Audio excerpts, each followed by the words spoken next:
Hello नमस्कार दोस्तों, स्वागत है आपका हमारे यूट्यूब चैनल पर। कैसे हैं आप सब? आई होप सब अच्छे होंगे। दोस्तों, कल हमने यूट्यूब क्लास के माध्यम से जाना था कि सिंधु घाटी सभ्यता के बारे में अध्ययन किया था। उससे पहले हमने प्रागैतिहासिक काल के बारे में अध्ययन किया था, लेकिन आज हम वैदिक सभ्यता के बारे में अध्ययन करेंगे। वैदिक सभ्यता क्या है, वैदिक सभ्यता को कितने कालों में बांटा गया, किस प्रकार का जनजीवन होता था उस टाइम पर, उसका अध्ययन करेंगे। हेडिंग डाल लेता हूँ, वैदिक सभ्यता। वैदिक सभ्यता को दो भागों में बांटा गया है। वैदिक सभ्यता को दो भागों में बांटा गया है। पहला ऋग्वैदिक काल,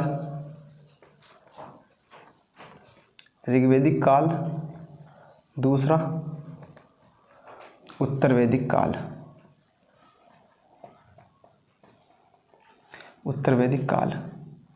दोस्तों, वैदिक सभ्यता को दो भागों में बांटा गया है। पहला ऋग्वैदिक काल, दूसरा उत्तर वैदिक काल। इन दोनों का अलग अलग महत्व है, दोनों की अलग अलग अपनी अपनी विशेषताएं है कुछ। सबसे पहले ऋग्वैदिक काल के बारे में अध्ययन कर लेते हैं। ऋग्वैदिक काल किस प्रकार घटित हुआ? ऋग्वैदिक काल इसकी अगर समय सीमा की बात करें तो इसका समयकाल 1500 ईसा पूर्व से 1000 ईसा पूर्व तक माना जाता है।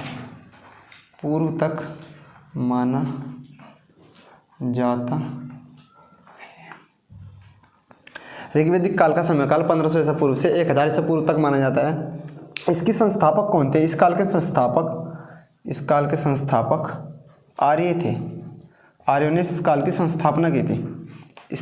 आर्यों ने इस काल की स्थापना की थी। कुछ विद्वान, अधिकांश विद्वान कहते हैं कि आर्य विदेशी थे। उन्होंने यहाँ के नागरिकों पर आक्रमण कर अपना प्रभुत्व स्थापित किया, लेकिन बहुत से विद्वानों ने अपने अपने तर्क दिए। मैक्स मूलर के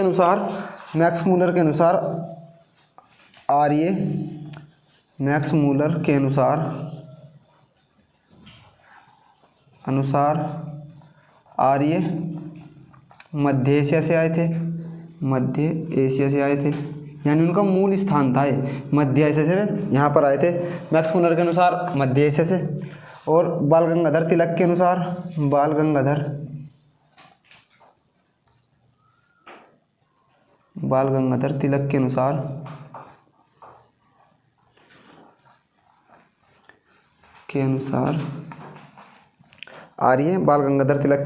आर्य आर्कटिक महासागर से आए थे। आर्कटिक क्षेत्र से आए। और जो दयानंद सरस्वती के अनुसार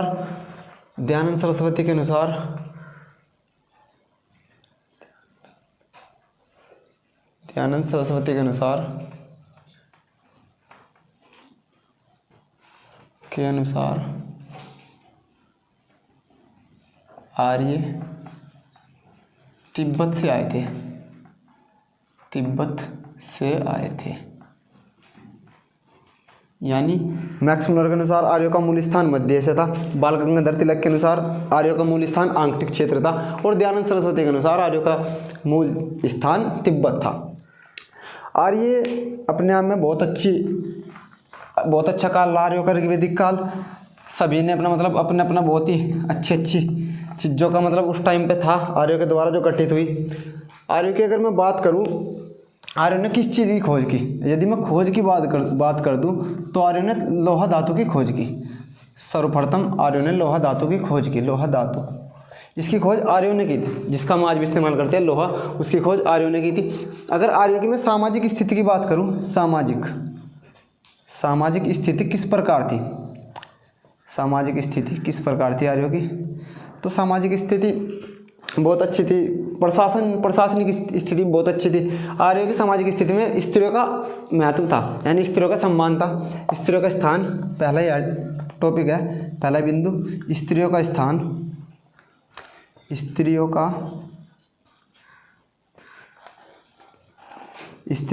सम्मान्य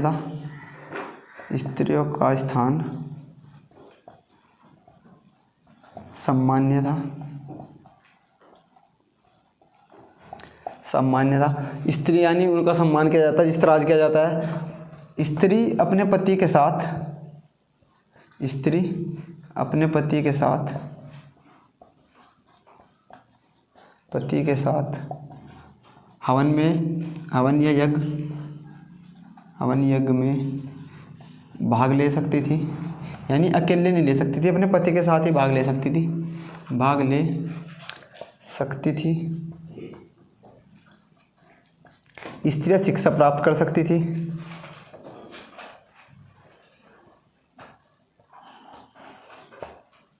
शिक्षा प्राप्त कर सकती थी,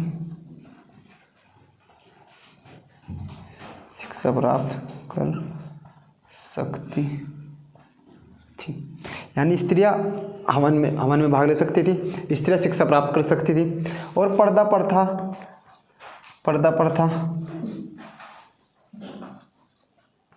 का चलन नहीं था, यानी उस टाइम पर पर्दा प्रथा का कोई चलन नहीं था। बाल विवाह भी नहीं होते थे, बाल विवाह का भी चलन नहीं था, बाल विवाह का चलन नहीं था।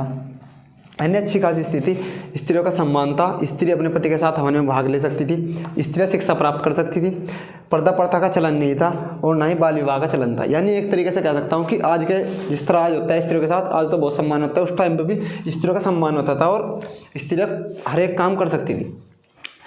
अगर बात करूँ इनकी प्रशासनिक इकाई की, प्रशासन किस प्रकार का था इनका, ये तो सामाजिक स्थिति होगी। सामाजिक स्थितियों में स्त्री की स्थिति अच्छी थी, यानी स्त्री अच्छे पायदान पर खड़ी थी। अगर बात करूँ प्रशासन की कि प्रशासनिक कार्य किस प्रकार होते थे, प्रशासनिक इकाई,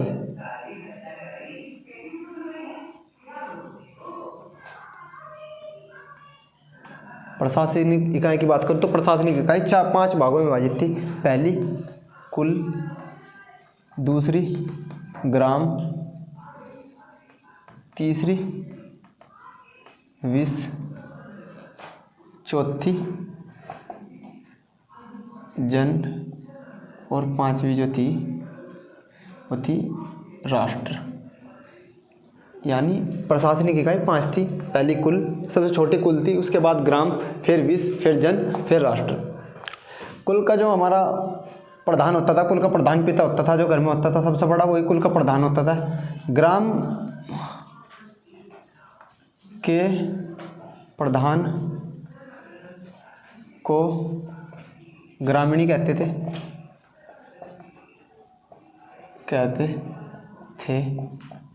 विस के प्रधान को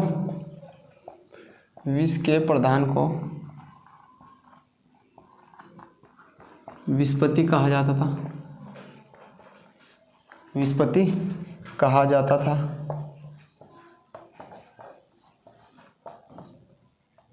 और जन के शासक को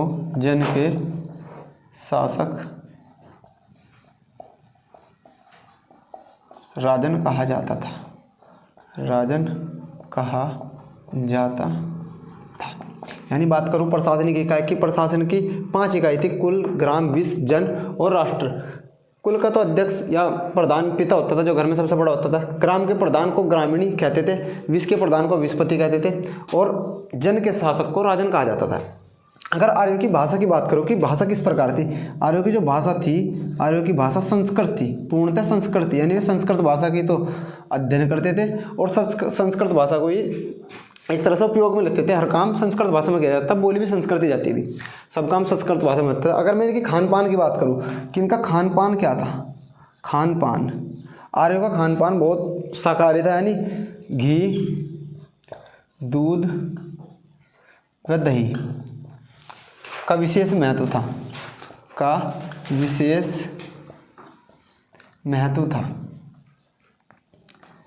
घी, दूध, दही का विशेष महत्व था। गाय के लिए एक वर्ड यूज किया करते थे, गाय के लिए एक शब्द का प्रयोग होता था,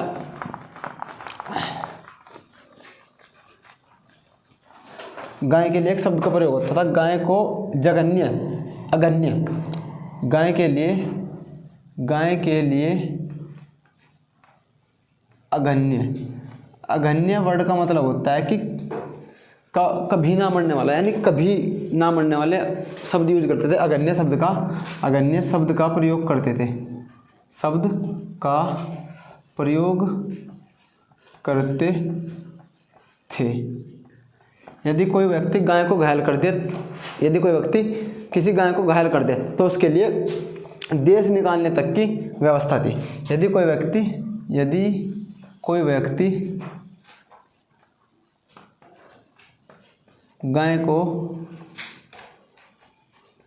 गाय को घायल कर देते थे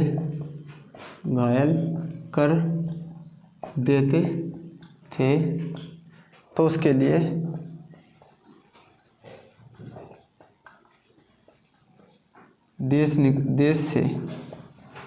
देश से बाहर निकालने की व्यवस्था थी।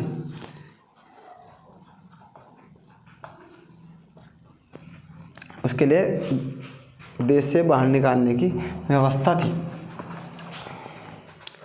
मनोरंजन के साधन, आर्यों के मनोरंजन के साधन कुछ इस प्रकार थे। मनोरंजन के साधन की बात कर लो। मनोरंजन के साधन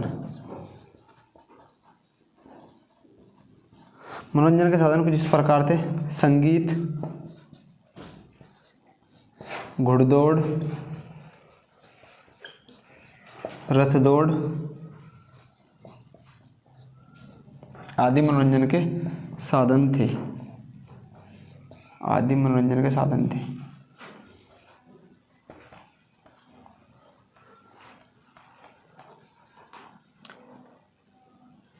आदि मनोरंजन के साधन थे। आदि मनोरंजन के साधन संगीत, घुड़दौड़, रथ दौड़ आदि मनोरंजन के साधन थे। यदि मैं बात करूं आर्यों के व्यापार की, कि उनका व्यवसाय किस तरह चलता था। उनका व्यवसाय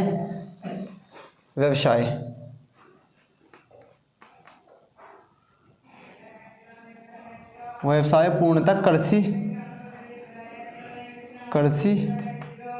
व पशुपालन पर निर्भर था।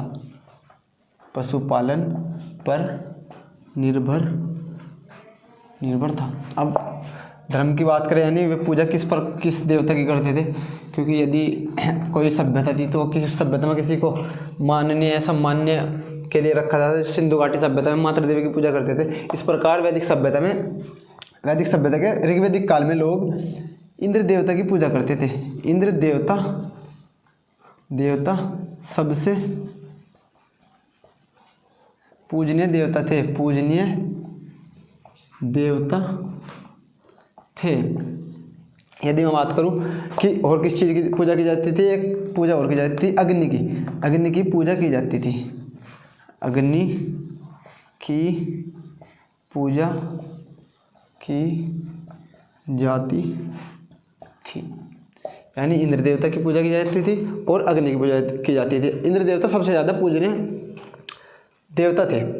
व्यवसाय की बात करो तो कृषि व पशुपालन पर निर्भर थे। कृषि पशुपालन ही इनका मुख्य व्यवसाय था। कृषि व पशुपालन पर निर्भर था। इंद्र देवता सबसे पूजनीय देवता थे। अग्नि की पूजा की जाती थी, यानी अग्नि की भी पूजा की जाती थी और इंद्र देवता सबसे पूजनीय देवता थे। इस काल में जितने महत्वपूर्ण बिंदु थे उनके सबके बारे में मैंने बात कर लिया। बात करता हूँ उत्तर वैदिक काल की।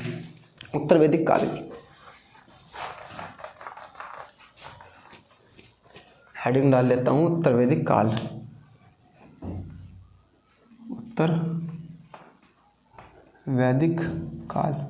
उत्तर वैदिक काल का समय काल माना जाता है 1000 ईसा पूर्व से 600 ईसा पूर्व तक। 1000 ईसा पूर्व से 600 ईसा पूर्व तक उत्तर वैदिक काल का समय काल माना जाता है। इस काल में राजा के राज्याभिषेक में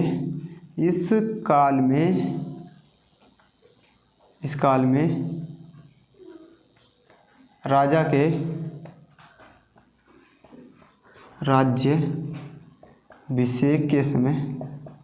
राज्याभिषेक के समय राजसूय यज्ञ का अनुष्ठान किया जाता था, यानी एक यज्ञ होता था, उसका अनुष्ठान किया जाता था राजा के लिए। यहाँ राजसु यज्ञ क्या था? राजसु यज्ञ की बात बताऊँ मैं तुझे कि राजसु यज्ञ क्या होता था। राजसु यज्ञ कुछ इस प्रकार होता था कि रथों की दौड़ में राजा को विजेता घोषित किया जाता था, यानी राजा को विजेता बनाया जाता था। रथों की दौड़ में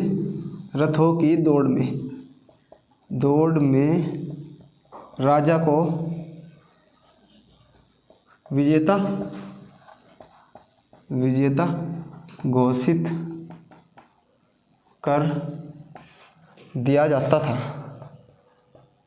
जाता था। इस काल में सर्वप्रथम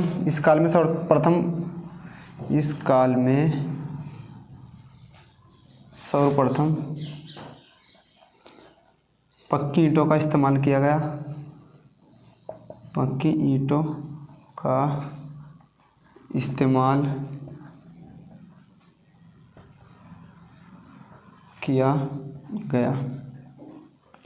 यानी उत्तर वैदिक काल का समयकाल माना जाता है 1000 ईसा पूर्व से 600 ईसा पूर्व तक।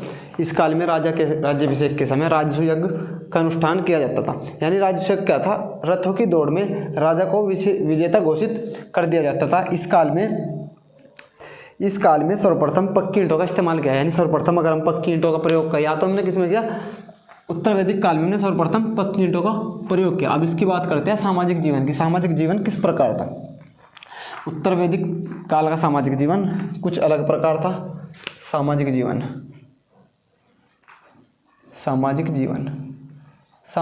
4 भागों में विभाजित था। पहला क्षत्रिय, दूसरा ब्राह्मण,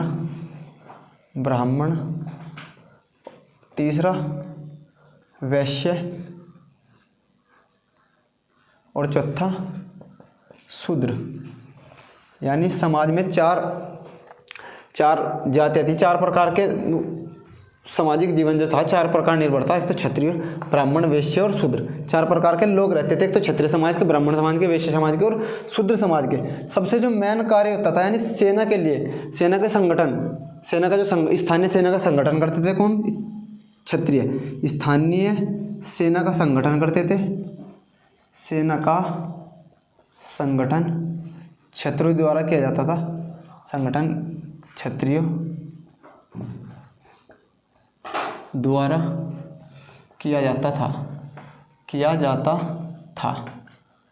ब्राह्मणों का मेन काम शिक्षा प्रदान करना था। ब्राह्मण सभी को शिक्षा प्रदान करते थे।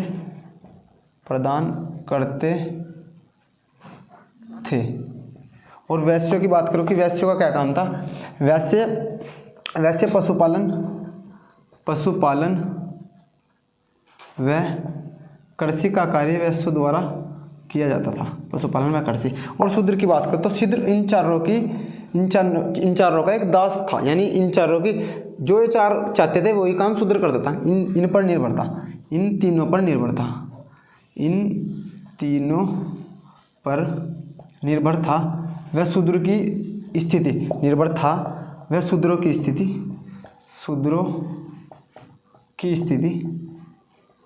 दयनीय थी।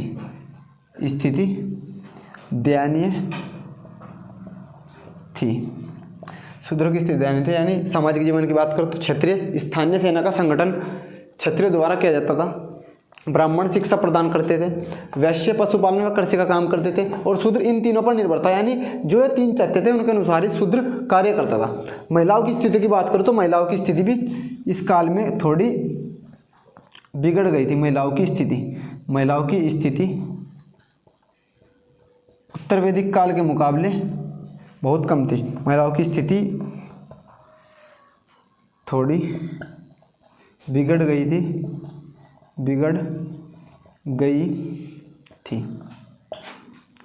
दहेज प्रथा चालू हो गई थी। दहेज प्रथा का आरंभ हो चुका था।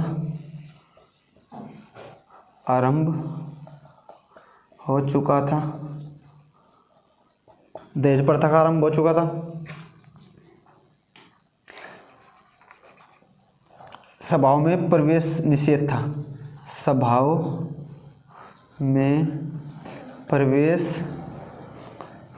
था। निषेध था। यानी महिलाओं की स्थिति भी बिगड़ चुकी थी। सभाओं में प्रवेश निषेध था, दहेज प्रथा का आरंभ हो चुका था, पर्दा प्रथा भी चालू हो गई थी और बहुत सी जो महिलाओं की स्थिति थी वो बिगड़ चुकी थी, यानी पूर्ण रूप से शूद्र और महिलाओं की स्थिति बिगड़ी हुई थी। इन तीनों का काम फिर भी सही होता था। जो क्षत्रिय थे उनका काम सबसे अव्वल दर्जा का था, यानी स्थानीय सेना का संगठन करते थे, वैश्य वो ब्राह्मण शिक्षा प्रदान करते थे और वैश्य पशुपालन व कृषि का काम करते थे। अगर मैं बात करूँ इस समाज के यानी इस काल के धर्म की, तो इस काल के धर्म में थोड़ा सा चेंज आए। कुछ चेंज इस प्रकार थे कि वहाँ पर तो इंद्र देवता की पूजा की जाती थी, लेकिन इस काल में प्रजापति देवता की पूजा की जाती थी। प्रजापति देवता की पूजा की जाती थी और रुद्र देवता भी सामान्य, रुद्र देवता का भी स्थान प्रमुख था, यानी प्रजापति देवता की पूजा की जाती थी और रुद्र देवता का स्थान भी पुण्य था। आज मैंने वैदिक सभ्यता के अंतर्गत ऋग्वैदिक काल और उत्तर वैदिक काल की संपूर्ण जानकारी जितनी आपको देनी चाहिए थे वीडियो के माध्यम से आप तक पहुंचा दिया है। अगर वीडियो अच्छी लगे तो लाइक करें, कमेंट करें, शेयर करें। Thanks for watching.